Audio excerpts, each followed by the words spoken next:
Yo, what is up, YouTube? Today we are back in a new house. Recently moved, got a lot better internet, so eventually we'll get the background looking nice, but for right now it kind of looks like we're in a prison cell. For today's video, it's going to be a video on basically how to push, how to break enemies that are already in a building or are running into a building, stuff like that. So what we're going to do is we're going to do some clip review, and I'm also going to go over a ton of jumps that I know on the map. I'm just going to do like a fast montage of all the jumps that I know, because a lot of breaking a team is having game sense in the area, knowing the jumps. You know, if a team is watching a staircase and you run straight up the staircase, you're gonna die unless you have a better gunshot than them. So what we're gonna talk about today is how to not run straight up a staircase and, you know, how to get around that. So let's hop straight into it. All right, so the layout for today's video is gonna be a little bit different than regular. What we're gonna do is we're gonna have 3 clips that we're gonna review today, and then at the end of the video, after we've reviewed the 3 clips, I'm going to put a ton of jumps just in a row, montage style of jumps that you should know around the map. So essentially today's video is how to push up on people, and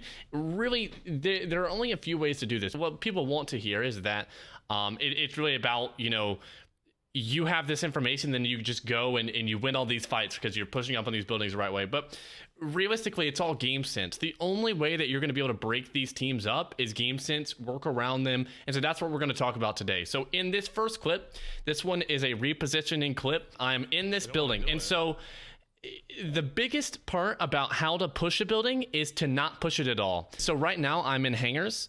At hangars, there's 2 buildings here now that used to just be 1. So I'm in this one. There are 3 guys in the building straight to my northeast, and what I'm doing is I'm not just pushing up into the building because I will die. I mean, it's a 1v3. If I run right up the stairs, I'm dead, right? So what I want them to do is come to me, or, you know, if I can pick one off over there, then I could start something. But first off, you do not want to just push into a building with no game plan. So what we're gonna do is we're gonna peek, get some info. I've already been fighting these guys for a while, so I knew that guy was up there already.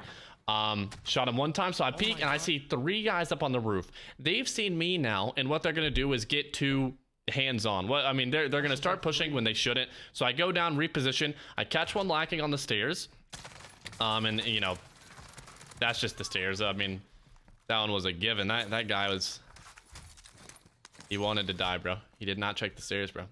All right, jump back down. I get shot in the back, think I'm dead.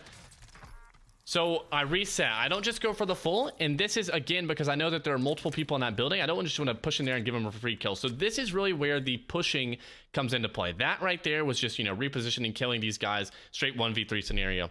I hear him get a res. He gets a res and he throws a stun. What I'm gonna do is use a jump that I know, and without this jump, this fight would have been a lot harder. I'm gonna use this jump that I know though, because game sense, of course. I make it into the building and I catch him lacking. This guy goes down. Other guy here below me. I go position on him.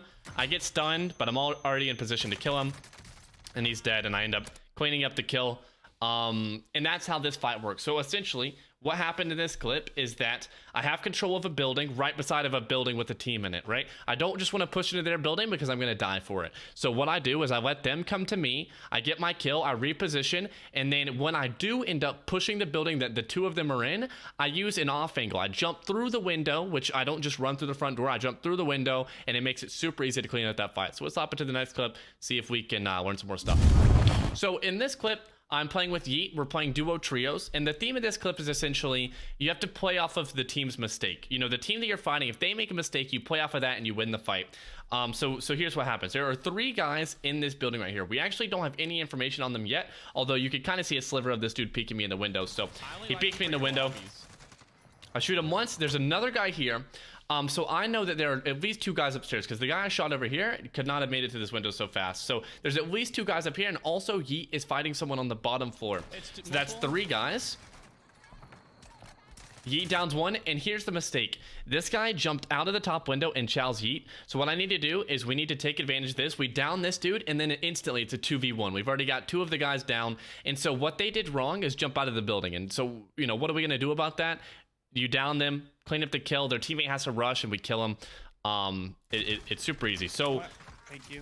We pushed up on a building. Oh my gosh. So we pushed up on this building, and we never really had to push into the building to clean up this kill. You know, people sometimes think if people are sitting in a building, you have to push into the building. And it depends on what kind of team you're fighting. This team seemed pretty confident. They jumped out the window. They wanted to fight. Sometimes you run into a group when there's a whole team upstairs. You know, they're just chilling. Trophy systems say they're just chilling upstairs. You got to get a pick to play off of. If you have no pick to play off of and you go up there, especially when they have a trophy, you're not going to be able to do much. So you loosen them up, maybe stuns, Simtex is something like that. If they jump out the windows on you, again, you take advantage of that because you're already posted up on the bottom floor. But you just play these fights slow. You strike when you have an opportunity. You can't just make something from nothing, especially when it's like a 2v3, a 1v3 scenario. So that's all what this is about. So let's hop into another one. In the final clip that we're going to show today, I'm trying to really hit home the importance of using jumps to your ability. Say somebody's in a building and they are equal to your skill level in terms of gunshot or even higher. So you really don't want to go in there and 1v1 them when you don't have an advantage because it's a 50-50 fight, right? So you have to find an advantage somehow. So what I'm going to do here is we're playing duos now. I kill one. I can't reposition. I thought he was pushing, but he ended up not pushing to me. So he stays in the building across the road, and we're going to take advantage of this. Again, this is just game sense, game knowledge. You know, I knew the jump was here. I take a jump up to the second floor, make it through the window, and boom, I didn't even have to fight this guy. He didn't shoot me, he didn't see me, and he's dead. There's no reason to take risks when you don't need to, and that's what these jumps are about. So now we're going to try to play a montage of jumps to try to help you out, especially on this new, I mean, this map isn't as new as it once was. It's been around for a while now, but knowing all these jumps will win you fights, you know, 100% more of the time than regular. Like, without jumps, the pushing teams fighting, it's a 50-50, right? You want to make that at least you can make it a 90-10. You can make it a 100-0. Like this fight, this guy had zero chance of killing me because I jumped through the window on him and his back is turned and he's dead, right? So let's hop into some of these jumps, see if you can learn something. Okay, so I do want to preface this montage segment and let you guys know that I'm not going to go over every single jump that I know, just because that would take a very long time. If you ever want to know you know, any jumps for a location, just let me know and I'll let you know if I know any. So this first one was right around here in Watertown. I just jumped from school onto this bar building. So this one is true for every single one of these yellow buildings. If you're in the first floor, you could jump up here and get up here and you could take this angle. You can go through this. And this is true for every yellow building on the map. This one in specific is in Watertown, but there's one in neighborhood. You know, there's basically like 5 on the map, maybe even 6. Also, a side note, if there are 2 buildings close to each other like this, you can probably make the jump between them, especially this one on yellow. If you down somebody in this building right here, then you could make the jump from yellow into that building. Okay, we're gonna try to go over some of the important ones here at the hangar buildings. So I did review a clip in these buildings. Hopefully I don't get sniped doing these. Here's the first one that I'll show you. Someone just took my helicopter. Oh my gosh, I'm gonna have to fight him. All right, so let's see if we can do the jump on him.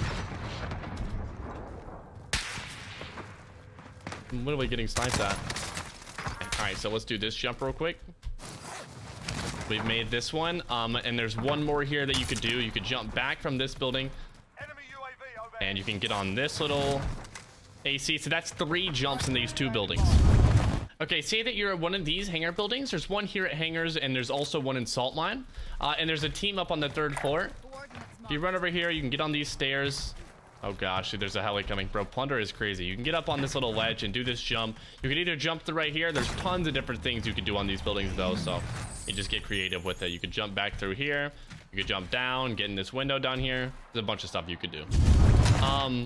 If you're on these stairs, you can go up to the top and you could jump around and take people that are right here. Those guys didn't give me the opportunity to, but it works basically every time. All right, so say you stumble into hills and you're at one of these big buildings here. You can either get on this building and jump through the window, or if you come into this little 1-story or 2-story building, you can run to the upstairs and get on this little balcony here and just jump straight into the upstairs. And if there is a team up here, you can really catch them off guard with that. In this hills area as well, this is one of the jumps from this video. You can get up, you can jump into the 2nd floor window and spray the guy down like we did in that clip. All right, guys, if you did like the video today, let me know. We tried some different things like with the montage and the jump spots. If you guys do want me to just make an entire jump spot video, let me know, because I can definitely do that, make it a little more in detailed, because today these weren't really in detail at all. It's just as fast as I could get them. We showed a few of the ones that I know, and there are way more to come from. That was just all recorded in one plunder match, and it was kind of rushed. So just let me know if you guys like that. We'll try to make a better one. In terms of next week, I do not have a video planned for the tip video, so if you guys do have any recommendations, post them down in the comments below and let me know. But that'll be it for bbreadman today. We are going to get a new webcam soon so that our quality will be better. So hopefully that'll make the YouTube videos a little better. So thank you guys for watching. We'll be back next week on Tuesday. Thanks for watching. Peace.